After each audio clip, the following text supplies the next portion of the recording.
It's time to move to the world of Sonic. Oh god, here we go. Okay, that's definitely different. Aw. I would strap a stick of dynamite to that thing immediately. Submit. Oh, Your pre-rendered. actions endanger the world. What? But what if I did it anyway?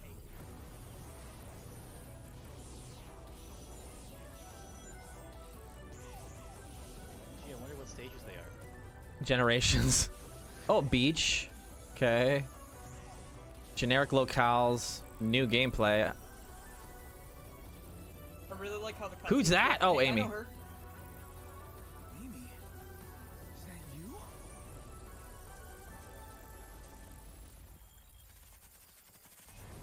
I hope those are actually in the game. Looks like they are. It was super non-threatening the way he ran at those guys. It's Sonic. What is he's... Yeah. That's... Oh, what the hell happened to his... Oh no. Do not run He's forever. glitching. Leave immediately. Don't punch the child. That's weird. That is weird. Oh man. Optimus.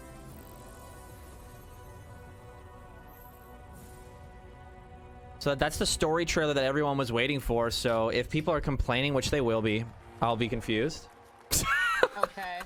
It's leaning on the story now, which is exactly what everybody wanted them to do, because most people seem excited about the story, right? So people are like, can you show us that so we can just be excited about that? Because the last couple of Sonic games we've gotten, those pre-rendered cutscenes were reserved for promotional purposes only. These actually look like they'll be, you know, integrated into the narrative, which is nice. Well, it would be really silly if it wasn't at this point, because it's not just generic action sequences like in Generations where like the time meter just comes out, clearly just for the trailer. Let's watch through the whole thing and break it down and see what we can discover. Reckless actions endanger the world.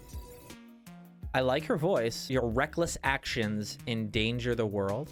It might be like a question on if Sonic's like pursuit for thrills. Maybe Sage has gathered that statistically Sonic does actually cause a lot of the danger that happens in the world, and that might be their initial conflict. Also, I wanted to add something that Mike actually added. Mike, if you don't remember, was part of our game dev explanation of Sonic Frontiers videos. If you haven't checked those out, please check them out. It gives you a game dev perspective on all the Sonic Frontiers stuff as it comes out. Unfortunately, I wasn't able to get everybody together this time. However, I did connect with them this morning just to see what their thoughts are. And Mike got back to me right when the gameplay was revealed here. And Mike had said that the actual stages look like very narrow hallways, but if you like forces, then this will be right up your alley. I was happy to see some more interesting overworld, overzone, platforming, and the performance seemed solid. Animation work, unfortunately, looks largely unchanged. Mike was talking about interesting overworld or overzone mechanics, and they're just talking about the stuff that I was mentioning, which I totally agree, in that they're using fun combinations in the open world. So hopefully they do a lot more stuff like that. And hopefully they leave a lot of that to be a surprise when we actually pick up the game and they don't give away all of their gameplay combinations, at least the interesting ones, before we actually end up experiencing it for ourselves. In regards to the animation work, I need to mention this because this is kind of a huge discovery. In that Japanese trailer that was recently uploaded by Sega of Japan, there was a particular moment in which Sonic is jumping from a rail, I believe, to a wall. And Sam procrastinates. Eagle Eye found this tiny disclaimer in the corner, which says, "Video is under development. It may differ from the actual product." And this is actually the only frame that says this. And there's an animation glitch. This is the trailer in question. There is a moment right here, as we can see. Sonic snaps in, and it doesn't look that bad in motion. It really doesn't. But you'll see why Sam was quite an eagle eye to find this, because that Japanese text in the corner, which is blocked by the YouTube playing bar, but let me just play it through. You'll see that the Japanese text in that bottom corner is only there in that scene. And that is a scene where the animation issue is similar to the animation issues we saw before. And so, what this leads me to believe is that maybe our message was heard, guys. They saw that we would like the animations to be touched up just a tad. We made our expectations realistic, and now they're telling us that it's not done. So maybe you could say that we had nothing to do with this and that they were going to improve it the whole time. Sure. However, better safe than sorry, and I'm glad I said something. A wondrous new land. Yeah, most of my excitement lies in this and how they're going to do the open world.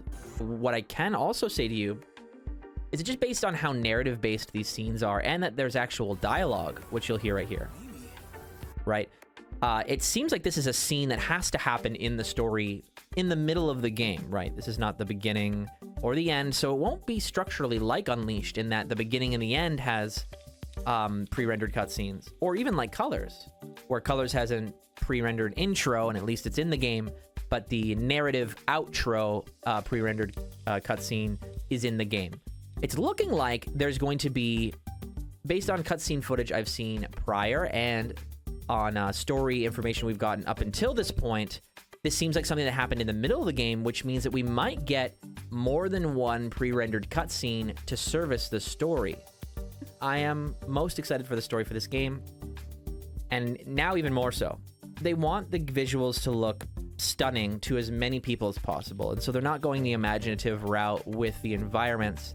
They're focusing their attention on imaginative enemies and world building. And so long as the story actually goes into, you know, these new enemies and makes that feel deep and like they put a lot of love into it, it'll matter a little less that there's not as much of imagination and love put into the world. And that's not an insult to the world design or anything. There's plenty of games out there that use a more realistic world design. I'm just saying that so long as the enemies have this depth to them and this creativity to them, there won't be this kind of void felt by a large portion of the Sonic community. In that, discover the secrets of the ancients. So again, here, this is marketing, so they're gonna add some fluff. I mean, they hyped up Shadow as a villain and like find out why by playing Forces, but the answer was that he was just a copy like all the other villains. So there wasn't really any exclusive thing to discover in that trailer. And that was on the E3 stage. So this is pretty much the same kind of situation. And so we can look at what they're doing in their marketing, and we can kind of hold it to them. So like I was saying before, right? There's these new enemies. And so there's an opportunity to explain where they come from, what their abilities are, what their weaknesses are, why are they here, stuff like that. And this is not the only trailer where they're implying that there's a history, there's ancient, there's secrets, discover it. So again, this is something we got to hold them to, and this is how we can actually be critical and hype for the game, right? I am hyped to discover the secrets of the ancients. I am hype. But when I'm looking at the game, when I have it in my hands and it releases, if I don't really feel like I discovered any secrets of those ancients, or it wasn't anything I didn't already know just from looking at the trailers, it's not going to feel satisfying. Noah Copeland recently, the dev of Sonic Triple Trouble 16-bit, recently made a comment on Twitter saying that gameplay is story and story is gameplay. They're the same thing. And I've never heard anybody say it so simply and elegantly, but he's absolutely right. Because just like animations make gameplay more satisfying and graphics make gameplay more satisfying, and you wouldn't separate gameplay and animations from each other, right? They all feed into each other, and story is no different, right? If the story paints your mission for the gameplay in a way that motivates you to want to complete it, gets you excited, that is before you even press anything on your controller, and it's going to motivate the decisions you make. It's all connected. And so let's hope they follow through on what they're saying we're gonna get.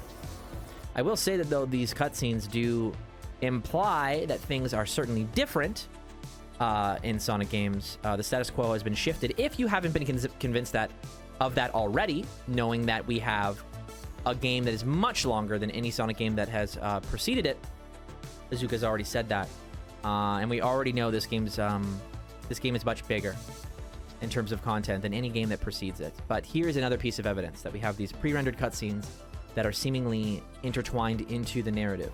Hopefully this isn't the only one, but even if it's just one, that's an improvement, and I'll take it.